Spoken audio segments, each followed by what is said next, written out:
Olá pessoal, a paz do Senhor, espero que vocês estejam bem. Hoje mais um dia, mais uma segunda-feira para a glória de Deus e vem aqui juntinho comigo aprender mais um pouco da palavra. Se você ainda não é inscrito aqui no meu canal, se inscreva no meu canal, ativa aí o sininho e compartilhe essa mensagem, compartilhe esse devocional com outras pessoas que precisam aí gerar a sua vida devocional, gerar esse tempo com o Espírito Santo para crescer, amadurecer no Senhor. Amém? Então vamos lá. O nosso devocional de hoje, dessa segunda-feira, é cuidado com os julgamentos. Cuidado com os julgamentos. E a palavra que se encontra é no livro de Tiago, nosso texto base, tá? Desse tema aqui, desse devocional, se encontra no livro de Tiago, capítulo 2, do 10 ao 13, que diz assim: Porque qualquer que guardar toda a lei e tropeçar em um só ponto, tornou-se culpado de todos.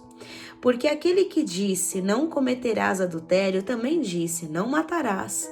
Se tu, pois, não cometeres adultério, mas matares, está feito transgressor da lei. Assim falai e assim procedei, como devendo ser julgados pela lei da liberdade. Versículo 13. Porque o juízo será sem misericórdia sobre aquele que não fez misericórdia, e a minha misericórdia triunfa sobre o juízo. Eu vou ler aqui novamente o versículo 13. Olha só, presta bem atenção. Porque o juízo será sem misericórdia sobre aquele que não fez misericórdia. Em outras palavras, aquele que não agiu de misericórdia. Quis a misericórdia de Deus, mas não soube agir de misericórdia com o seu próximo. Com uma pessoa que talvez tenha errado, não agiu de misericórdia com o outro. Quis a misericórdia, quer obter misericórdia. Mas quando chega a vez do outro, do teu irmão, você não age com misericórdia. Olha só. E a minha misericórdia triunfa sobre o juízo. Vamos lá então para a exposição do texto? E não menos importante, né? Se você ainda não é inscrito aqui no meu canal, se inscreva aqui no meu canal, ativa aí o sininho, compartilha aí esta mensagem, esse devocional em nome de Jesus. Então a exposição do texto vai dizer assim: esse texto é baseado na lei que Deus deu a Moisés, ou seja, os 5 primeiros livros da Bíblia, o Pentateuco.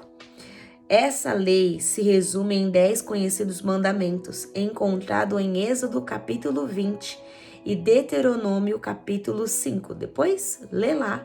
Eu não vou ler com vocês, depois vocês leem lá o que está escrito sobre os 10 mandamentos. O homem se torna culpado quando vai contra qualquer ponto da lei. Por causa disso, Tiago mostra no versículo 12 que nós lemos que devemos praticar a palavra de Deus e não apenas falar sobre ela, pois é assim que vive uma pessoa liberta do pecado e que desfruta da graça de Deus. Então vamos lá, exposição aqui do texto. Eu vou ler aqui com vocês, porque isso aqui é muito importante. Não que o resto aqui não seja, tá, gente? Claro que é. Mateus capítulo 23 é um texto muito conhecido mesmo, um texto muito conhecido. Mateus capítulo 23, versículo 13 ao 27, que diz assim, uma parábola bem conhecida. Mateus capítulo 23, do 13 ao 27, que diz assim: Mas ai de vós, isso aqui é Jesus censurando os escribas e os fariseus. Mas ai de vós, escribas e fariseus, hipócritas, pois que fechais aos homens o reino dos céus, me perdoe, e nem vós entrais, nem deixais entrar aos que estão entrando. Os fariseus impediam que as pessoas se aproximassem da cruz, impediam que as pessoas chegassem, tivessem contato com o reino de Deus, que era o próprio Jesus, ali sendo manifestado, sendo revelado como um reino de Deus. Então eles impediam, eles colocavam como se eles estivessem levantando uma parede, impedindo as pessoas de chegar e ter acesso ao reino de Deus. Ai de vós, escribas e fariseus hipócritas, pois que devorais as casas das viúvas sob pretexto de prolongadas orações, por isso sofrereis mais rigoroso juízo. Essas pessoas que impedem outras de entrarem no reino de Deus, de ter acesso, de se chegar até Jesus, essas vão sofrer e vão sofrer muito, muito. Há um juízo rigoroso, extremo que a própria palavra vai dizer sobre aquele grande dia. Para esses tem um lugar reservado, quentinho, favorecido ali no inferno para esses tipos de pessoa. Então, vamos ver aqui o versículo 15, que diz assim: Ai de vós, escribas e fariseus hipócritas, pois que percorreis o mar e a terra, para fazer um prosélito, e depois de terdes feito, fazeis filho do inferno 2 vezes mais do que vós. Ai de vós, condutores cegos, pois que dizeis, qualquer que jurar pelo templo, isso nada é, mas o que jurar pelo ouro do templo, esse é devedor. Insensatos e cegos, pois qual é maior, o ouro ou o templo, que santifica o ouro? E aquele que jurar pelo altar, isso nada é, mas aquele que jurar pela oferta, que está sobre o altar, esse é devedor. Insensatos e cegos, pois qual é maior, a oferta ou o altar, que santifica a oferta? Olha só. Versículo 20. Portanto, o que jurar pelo altar, jura por ele e por tudo o que sobre ele está. E o que jurar pelo templo, jura por ele e por aquele que nele habita. E o que jurar pelo céu, jura pelo trono de Deus e por aquele que está sentado nele. Ai de vós, escribas e fariseus hipócritas, pois que dais o dízimos da hortelã, do endro e do cominho, e desprezais o mais importante da lei, o juízo, a misericórdia e a fé. Deveis, porém, fazer essas coisas e não omitir aquelas? Condutores cegos, coais um mosquito e engolis um camelo? Versículo 25. Ai de vós, escribas e fariseus hipócritas, pois que limpais o exterior do copo e do prato, mas o interior está cheio de rapina, de iniquidade. Versículo 26. Fariseus cegos, limpa primeiro o interior do corpo e do prato, do copo, fariseu cego. Limpa primeiro o interior do copo e do prato, para que também o exterior fique limpo. Então não adianta limpar somente por fora, tem que limpar aqui, ó. Ai de vós, escribas e fariseus hipócritas, pois que sois semelhantes aos sepulcros caiados, que por fora realmente parecem formosos, mas interiormente estão cheios de ossos de mortos e de toda a imundícia. Por fora é lindo, perfeito, anda de terno e gravata, saia no pé, enfim, anda todo bonitinho, carrega a Bíblia debaixo do braço, mas por dentro é um sepulcro caiado, é pura hipocrisia. Fala, mas não vive. Prega, mas não vive o que prega. Né? Faz devocional e não vive o que está falando. Aqui nós precisamos nos incluir junto a isso. Louva, mas não vive o que está louvando. Ensina, é mestre, mas faz tudo ao contrário. Hipócrita, ai dos hipócritas. Quem quer desfrutar da graça precisa viver o que fala. Quando você não vive o que profere, fala, você arma uma cilada para você mesmo. As suas atitudes com suas palavras te libertam ou te aprisionam? As suas atitudes com suas palavras, elas te libertam ou elas te aprisionam? E aí? Meça você aí as coisas que você tem falado. As suas palavras te libertam ou as suas palavras te aprisionam? E aí, você anda preso ou você anda livre? Ah, Laís, mas eu sou livre no Senhor. O Senhor nos fez livre nele. Só que as nossas palavras, as nossas atitudes, elas ditam caminhos que nós estamos andando ou ciclos do qual nós estamos vivendo. As nossas palavras, elas têm te libertado, as suas palavras têm te libertado ou têm te aprisionado? Muitas pessoas estão vivendo ciclos das suas próprias palavras, daquilo que declaram, daquilo que falam, e totalmente diferente daquilo que professam, que é nada menos importante do que a presença do Senhor. Fala que serve ao Senhor, mas por dentro está servindo um grande demônio. A discussão vai dizer assim: é preciso refletir intensamente sobre esse fato antes de prosseguir na caminhada cristã. Não podemos ser hipócritas ao ponto de exigir a perfeição de alguém quando não cobramos de nós mesmos o padrão exigido. É muito fácil cobrar do outro aquilo que eu tenho sonho, vontade, desejo de viver, mas é melhor eu criticar do que eu me colocar na posição de viver aquilo que eu gostaria de viver, só que eu tô vendo no outro algo que está me incomodando, do qual eu não vivo. E olha só isso, aquilo que você cobra do outro é que você tem que viver. Aquilo que você não gosta no outro é aquilo que você precisa mudar em você. E olha um fato bem curioso, algo que aconteceu comigo e com meu pai, não vou expor aqui, né, até que o Senhor me permita de todo, mas nós amamos servir ao reino. E muitas pessoas não gostam às vezes do nosso jeito de servir, de estar disposto e disponível na obra, porque não basta apenas você estar disponível. Tem muitas pessoas disponíveis, mas nem todos estão dispostos a servir. E nós não fazemos nada para se aparecer, nós fazemos por aquilo que nós já vivemos. Então é algo nosso. Nós não fazemos nada para se aparecer, nós já fazemos aquilo que nós vivemos. Fato. E um desses ministérios do qual nós estávamos, um irmão ele começou a se incomodar com a maneira do qual nós servíamos. E aí ele começou a falar que nós estávamos aparecendo demais. Mas detalhe, pasmem, em tudo isso, ele se incomodou porque ele mesmo não fazia aquilo que era da ossada dele, competia a ele fazer. Então, o que há de mais eu ver um lixo caindo ali pelas tampas, pelas bocas, e eu não pegar aquilo ali? E colocar num saco, amarrar e pegar o outro, colocar. Não vai cair a minha mão. Até mesmo porque aquilo que nós fazemos no público é o que nós fazemos no secreto. Então, para nós não há nada de mal.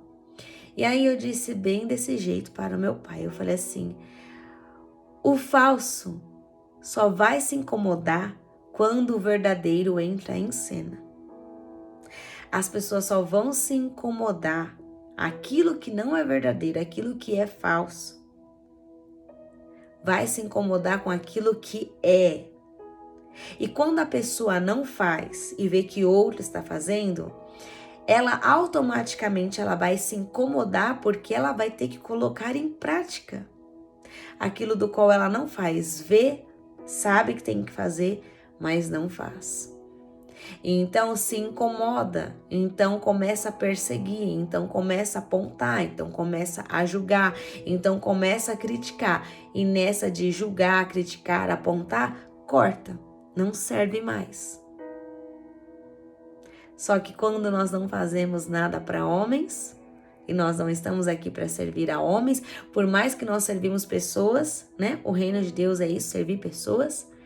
Mas a nossa intenção, a nossa motivação de coração não é para fazer nada para agradar a homens, lugar não falta para a gente servir. E aí a recompensa não vem de homens, vem do próprio Deus. Então nós precisamos tomar muito cuidado com os julgamentos que nós fazemos com os irmãos, ou até mesmo pessoas, né, que não... no seu trabalho, no seu convívio, faculdade, escola, enfim, não sei a que âmbito você vive, mas nós devemos tomar muito cuidado com aquilo que nós julgamos. Muitas vezes julgamos pela aparência, julgamos pelo estereotipo, julgamos por aquilo que a pessoa tem, posses ou deixa de ter posse, julgamos por aquilo que vemos. E aí nós nos surpreendemos. Porque como eu até falei aqui no outro devocional, cuidado, porque aquele que talvez ou aquela que você está rejeitando, deixando de lado, pode ser aí o governador, a governadora, que Jesus está aí preparando e capacitando para levantar na hora e no momento certo. E aí, aquele a quem foi rejeitado e foi a rejeitada, o que deram as costas um dia vai estar aplaudindo, vai querer tirar foto junto. Cuidado com quem você rejeita. Cuidado com quem você julga. E o objetivo vai dizer assim: o intuito de Tiago é nos nivelar a ponto de não agirmos sem misericórdia e compaixão para com as pessoas.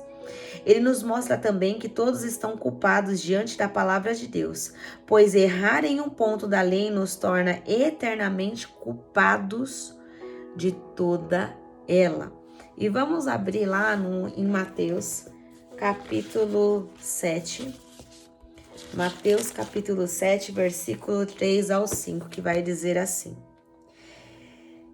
E por que reparas tu no argueiro que está no olho do teu irmão e não vês a trave que está no teu olho? Ou como dirás a teu irmão, deixa-me tirar o argueiro do teu olho, estando uma trave no teu? Hipócrita, tira primeiro a trave do teu olho, e então cuidarás em tirar o argueiro do olho do teu irmão. Você critica o teu irmão, mas se veja primeiro, se olha primeiro. Você está incomodado com o que ele está fazendo? Veja você, a sua vida, se está tão reta, tão correta, a tal ponto de não ser repreendido por ninguém, a tal ponto de querer corrigir o seu irmão. Se a sua vida estiver alinhada em conformidade com a palavra, tudo 100%, nem assim a Bíblia não te dá o direito de julgar ao teu irmão da forma que você quer julgar e apontar, acusar. Porque uma coisa é você receber críticas de quem construiu alguma coisa. Agora, aceitar críticas de quem não construiu nada, de quem não sabe nem um terço daquilo que você passa, meu irmão e minha irmã, a você que está me ouvindo, não aceite. Não aceite críticas de quem não caminhou nenhuma milha com você e está te criticando por aquilo que está vivendo e nem sabe o motivo do seu glória a Deus, do seu aleluia, da sua adoração com como você entrega, do seu serviço, da sua devoção, das suas renúncias. Então não aceite quem não construiu nada e quem não caminhou nenhuma milha com você. Entra pelo ouvido e sai pelo outro. Aceite apenas críticas construtivas ainda, para te fazer crescer, de pessoas que realmente têm uma vida no altar. E para isso nós precisamos ter discernimento. Pedir discernimento ao Espírito Santo. Porque quando a crítica chegar, nós vamos saber receber conforme a palavra de Deus. Tá, não, essa crítica é para o meu crescimento e só vai me aprimorar. Mas tem crítica que vem para te acabar, para te derrubar, para te massacrar. Você já tá mal, só vem ali para acabar com você, com a sua vida espiritual. E olha só, ele recebeu misericórdia, mas não agiu em misericórdia. Uma parábola conhecida e nós vamos ver agora Mateus, capítulo 18. Mateus, capítulo 18, do versículo 23 ao 35. 23 ao 35. Mateus, capítulo 18, do versículo 23 ao 35. A parábola do credor incompassivo. Por isso o reino dos céus pode comparar-se a um certo rei que quis fazer contas com seus servos. E começando a fazer contas, foi-lhe apresentado um que lhe devia 10.000 talentos. E não tendo ele com que pagar, o seu senhor mandou que ele, a sua mulher e seus filhos fossem vendidos, com tudo quanto tinha, para que a dívida se lhe pagasse. Então aquele servo prostrando-se o reverenciava, dizendo: Senhor, seja generoso para comigo e tudo te pagarei. Então o senhor daquele servo, movido de íntima compaixão, soltou e perdoou-lhe a dívida. Saindo, porém, aquele servo encontrou um dos seus conservos que lhe devia 100 dinheiros, e lançando mão dele, sufocava-o, dizendo: Paga-me o que me deves. Então o seu companheiro, prostrando-se a seus pés, rogava-lhe, dizendo: Seja generoso para comigo e tudo te pagarei. E ele, porém, não quis, antes foi encerrá-lo na prisão até que pagasse a dívida. Vendo, pois, os seus conservos o que acontecia, contristaram-se muito e foram declarar ao seu senhor tudo o que se passará. Então o seu senhor, clamando à sua presença, disse: Servo malvado, perdoei-te toda aquela dívida, porque me suplicaste. Não devias tu igualmente ter compaixão do teu companheiro, como eu também tive misericórdia de ti? Indignado, seu senhor o entregou aos atormentadores até que pagasse tudo o que devia?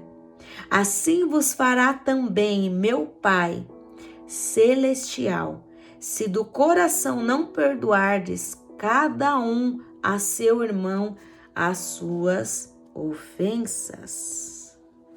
Deus não terá misericórdia de ti se você não perdoar, não tiver compaixão, misericórdia do teu próximo. Se Deus perdoou a tua dívida, se Deus te perdoou as suas atrocidades, os seus pecados mais sujo, mais sórdido, se Jesus te perdoou, por quê? Quem é você para não perdoar? Uma coisa até que eu sempre digo e falo, você é melhor que Jesus? Você é melhor que Deus para julgar, para colocar numa condicional o teu irmão e falar não vou perdoar? Quem é você? Você é melhor do que Jesus? Você é melhor do que a própria Trindade? Você está se considerando tão perfeito a ser a tal ponto a quarta pessoa da Trindade? Quem você pensa que é para não perdoar e não ter misericórdia? Se a tua dívida foi perdoada, o teu pecado foi perdoado, quem você pensa que é para não perdoar e para não ter misericórdia? Aqui nós vemos o servo, o rei, ele perdoa o senhor que estava devendo. Só que quando chegou na vez dele de receber, ele queria receber, ele não queria perdoar. Ele não queria liberar perdão. Ele não queria ter compaixão, misericórdia. Ele esqueceu do que fizeram com ele. Jamais se esqueça. Jamais se esqueça do que as pessoas fizeram por você, para te ajudar quando estenderam as mãos, quando tiveram misericórdia de você, quando te perdoaram. Não desperdice o que as pessoas fizeram por você. Mas não é somente gratidão, mas é saber que um dia você vai encontrar pessoas que estão passando pela mesma coisa que você passou. E não se esqueça que um dia tiveram misericórdia de você. E muito mais do que isso, Jesus teve misericórdia de você. Tenha misericórdia do teu próximo. Tenha misericórdia do teu próximo. Você pede misericórdia para si, mas não tem com o próximo. Você é um hipócrita. Você é um hipócrita. Você é um descumpridor da lei. Quando você não tem misericórdia, quando você não tem compaixão do seu próximo, você é um descumpridor da lei. Você é um hipócrita. E olha só o que o contexto vai dizer. Tiago ensina a viver em boas obras, o que é uma das evidências da salvação. Quem foi salvo vai mostrar as suas obras. Isso é automaticamente que vai gerando frutos, as suas boas obras de salvação. Não praticamos boas obras para sermos salvos. Então, as obras não salvam ninguém. Obra não salva ninguém. E sim como o fruto de uma vida transformada. Quem se achegou a Jesus não vai ficar do jeito que está. Venha como está, mas permanecer nós não vamos permanecer. Porque há uma ação do Espírito Santo habitando em nós que vai nos levar a essa transformação. Olha só. E sim como o fruto de uma vida transformada pelo poder do Espírito Santo. No capítulo 2 de Tiago, Tiago ensina a não fazer acepção de pessoas, principalmente por aquilo que aparenta, ou seja, não julgar ou excluir alguém simplesmente por ser pobre, menos importante ou coisa parecida. Com isso em mente, fica fácil entender os versículos em questão, pois todos estão culpados diante da lei de Deus, já que ninguém consegue cumpri-la. Por isso precisamos ter misericórdia com as pessoas da mesma forma que o nosso Senhor teve conosco. Quando nós entendemos isso, tudo fica mais fácil. Peraí, eu poderia agir de uma outra forma, desprezar, anular, rejeitar? Não vou agir assim. Como que Jesus agiria nessa situação? Como que Jesus agiria nesse lugar? Se você não sabe agir com misericórdia, peça ao Senhor, entenda a graça, entenda o amor do Senhor pela sua vida, que aí sim você vai conseguir refletir isso na vida do teu próximo, na vida do outro. E vai ser fácil, não vai ser nada forçado. Você vai conseguir agir com uma naturalidade, com misericórdia na vida do teu próximo. E olha só, as 613 leis do mitzvot, do hebraico, também conhecidas como os 613 mandamentos do hebreu, dos hebreus, dos judeus, tá? Aqui são dos judeus.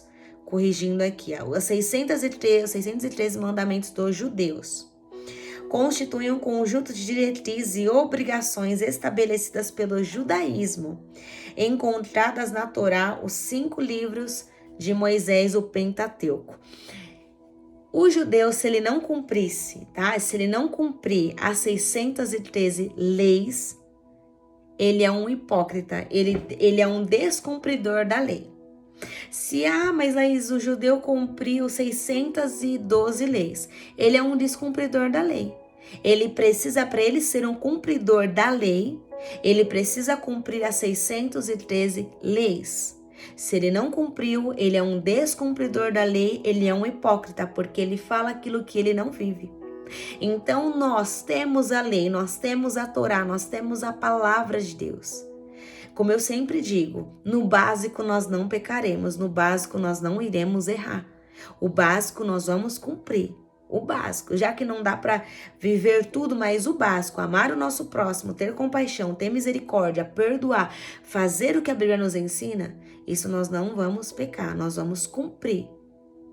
Nós vamos cumprir o que a Bíblia nos fala e nos compete a nossa parte em fazer. Amar o nosso próximo, orar pelos nossos inimigos, chorar com os que choram, se alegrar com os que se alegram. Nós vamos cumprir o básico. Cumprindo o básico, nós já estamos praticamente cumprindo toda a lei. O básico, amar o seu próximo como a ti mesmo. Mas se você não se ama, como que você vai amar o seu próximo? Se você não se valoriza, como você vai valorizar o seu próximo? Se você não se respeita, como você dará respeito ao seu próximo? Então são coisas que ficam muito difíceis de cumprir se eu primeiro não cumprir isso em mim. Então eu estou sendo um hipócrita, um descumpridor da lei. E olha só a conclusão para encaminharmos aqui para o final.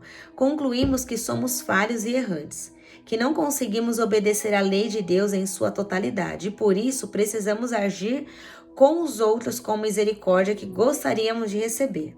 A importância da prática da palavra nos levará ao dia do juízo confiantes na salvação, pois praticar a palavra é amar ao próximo como Jesus nos amou. E quem tem misericórdia de alguém automaticamente está amando.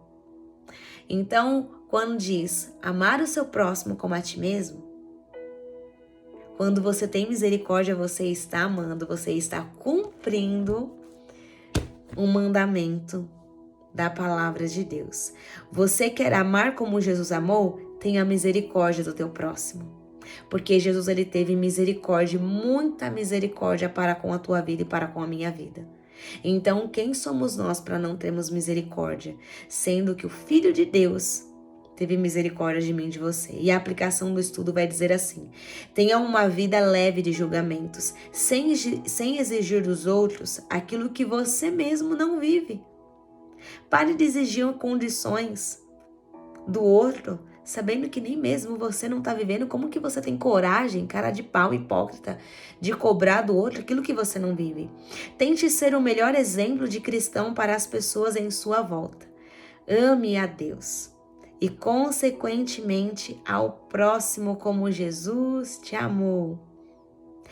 Tenha um olhar de amor para as pessoas, compaixão e ternura. Seja misericordioso, pois você recebeu misericórdia da parte de Deus. Quando você não merecia, você recebeu misericórdia.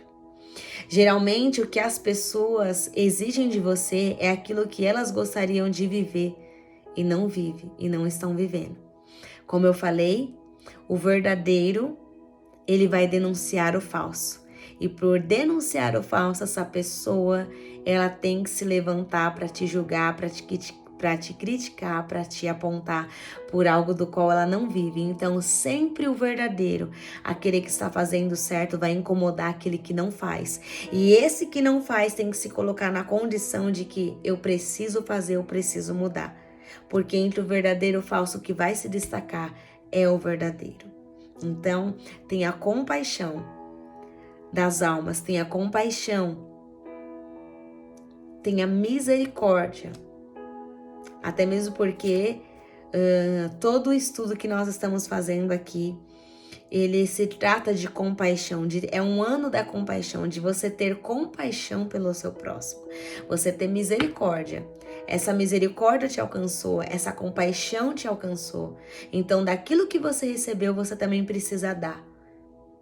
Você recebeu misericórdia, você recebeu compaixão. Dê dessa compaixão e dê dessa misericórdia para com Deus. Dê dessa misericórdia que você recebeu de Jesus para o próximo. E quem é o teu próximo? Aquele que está do meu lado. A pessoa mais próxima de você é o seu próximo. E talvez no seu julgamento, na sua cabeça, aquela pessoa não merece misericórdia. Mas quem é você para julgar o limite ou ser o termômetro de quem merece e de quem não merece? Não cabe nem a mim nem a você. O que cabe da nossa parte é ter misericórdia como o Senhor teve misericórdia. Entregar nas mãos do Senhor, agir com essa misericórdia quando precisar agir com misericórdia, quando precisar agir com compaixão e fazer a sua parte. Então, cuidado com os julgamentos. Cuidado com os pré e com os julgamentos. Cuidado com os julgamentos. Porque isso, o seu julgamento pode te levar a uma vida longe da presença do Espírito Santo. E a aplicação diária vai dizer assim: você faz acepção de pessoas? Alguém já fez essa acepção de você? Já fizeram de mim, já me excluíram, já me rejeitaram. Enfim. Até uma época no meu trabalho, as pessoas diziam: você só anda com as pessoas rejeitadas. Você só anda com a escória. Porque eu sei o que é ser rejeitado, o que é ser deixado de lado. Por isso que quando o Senhor ele foi me mudar, fazer uma mudança de ministérios, de pessoas, de vínculos de amizade, o Senhor disse para mim: eu não quero você mais apegada a nada e nem a ninguém e nem a um espaço. Eu quero você livre em mim, porque a partir do momento que eu tiver que te mover, eu vou te mover e você não terá raízes nem em lugares, nem em pessoas, assim em mim. Então, com isso, a partir desse mover, desse movimento que o Senhor tem feito na minha vida, uma das coisas que eu mais aprendi nesse tempo todo, não julgar, não desprezar, até mesmo porque isso veio de berço do qual meus pais me ensinaram. Nem meus pais sempre falaram assim: pode ser o lixeiro ou o presidente, trate todos por igual. Trate todos por igual. Seja o lixeiro ao presidente, você nunca destrate alguém, porque o dia que eu souber, o chinelo vai rodar, você vai apanhar. Então isso sempre veio algo para mim, era já algo bíblico e eu não sabia, mas eu nunca desprezei ninguém. Eu nunca desprezei ninguém por suas condições. Eu conheço pessoas que moram em barracos, já frequentei em comunidades, em favelas. E assim como eu estava lá, eu também estava em mansões. Que eu falar aquilo ali era para mim, era totalmente fora da minha realidade. E eu estive em lugares assim também. Então eu sei entrar e sei sair de lugares altos e de lugares baixos. Porque meus pais me ensinaram isso desde pequena. E meus pais sempre falavam para mim: o dia que você tiver algo para comer e a pessoa não tiver, se você tiver ainda que seja um pedaço de vida com outro alguém, não importa se você tá com fome, de vida, porque aquela pessoa não tem nada, você ainda tem. E aí eu sempre aprendi com isso. E até no meu trabalho eu fazia isso quando as pessoas não tinham. E não tô falando isso nada pra minha glória. Eu estou dizendo isso aquilo que eu aprendi, é até a misericórdia, até a compaixão. Então eu dividia aquilo que eu tinha e a pessoa não tinha. E eu aprendi a dividir, eu aprendi a repartir, aprendi a dar daquilo que eu recebi. Aprendi a sentar e ouvir pessoas que ninguém pararia para sentar e ouvir. Porque eu não vou perder tempo com essa escória. Eu não vou perder tempo ouvindo o homossexual. E ali eu parava e eu ouvia.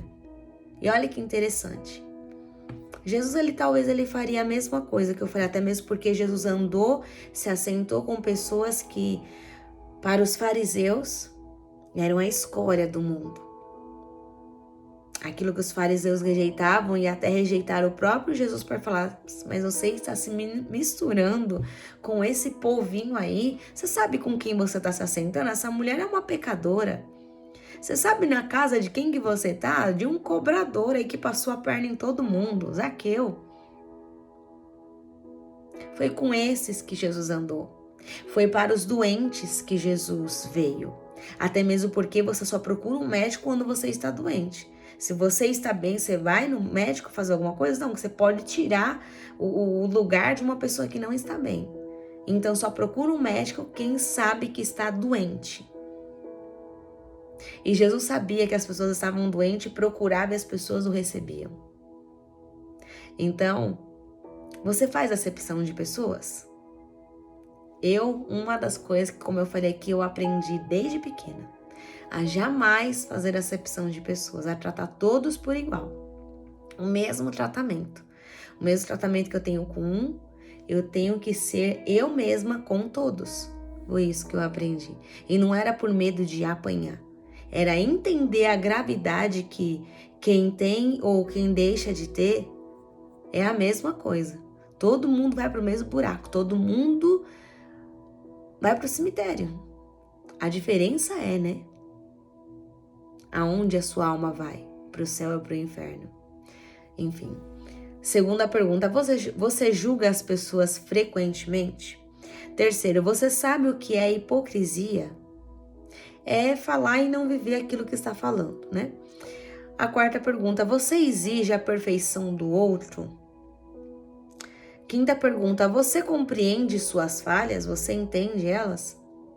Sexta pergunta, você pede perdão aos outros quando faz julgamentos precipitados? E aí? Você pede perdão aos outros quando faz um julgamento precipitado? E é isso, pessoal. Nós encerramos por aqui, para a glória de Deus. Confesso que tem sido devocionais, assim, inspiradores. A se pensar, a se viver, a se colocar, como viver e como ser um verdadeiro cristão.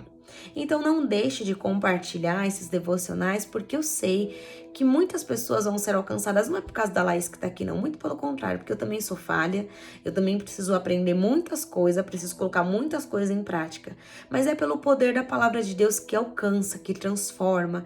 Então não deixe de compartilhar essa mensagem, compartilhe esse devocional para que isso também seja de inspiração para outras pessoas que não têm a sua vida devocional e comece a praticar essa vida devocional com o Senhor. Um devocional eu posso tanto fazer aqui como eu posso fazer na própria Bíblia. Posso pegar um texto e ali fazer um caderno, separar um caderno ali e fazer a minha devocional. E isso é sadio, onde o Espírito Santo vai te revelando a palavra, vai te revelando as escrituras. Então você precisa ter esse momento devocional. Amém? Então, não menos importante, nós ficamos por aqui. Compartilha aí. Se você ainda não é inscrito, se inscreva aqui no meu canal. Amém? E é isso, pessoal. Tenha uma semana abençoada para a glória de Deus. Que o Senhor te abençoe, que o Senhor te faça fluir, que o Senhor rasgue o caminho para você passar, que o Senhor venha quebrar as portas de ferro, as portas de bronze, as trancas, tudo aquilo que tem impedido de você viver as promessas do Pai, tudo aquilo que tem impedido você de caminhar, que hoje caia por terra no nome de Jesus. Que as muralhas venham abaixo para que você atravesse o outro lado e saiba, o Senhor é contigo. Ele é por você. A despeito dos momentos, das estações, Ele é por você e Ele não te deixa. Essa foi a promessa que Ele fez. Jamais te deixarei, jamais te abandonarei. Então, erga sua cabeça, sorria, ainda coração sangrando. Eu sei que muitas das vezes é difícil isso, mas se alegre, porque você tem um Deus que é por você e cuida de você. Amém? Que o Senhor te abençoe e te guarde, que o Senhor faça resplandecer o rosto dele sobre ti e te conceda a paz. No nome de Jesus. Tenha uma semana abençoada na presença do Espírito Santo. E é isso, pessoal. Fiquem na paz do Senhor e uma semana extraordinária na presença dele. Deus abençoe.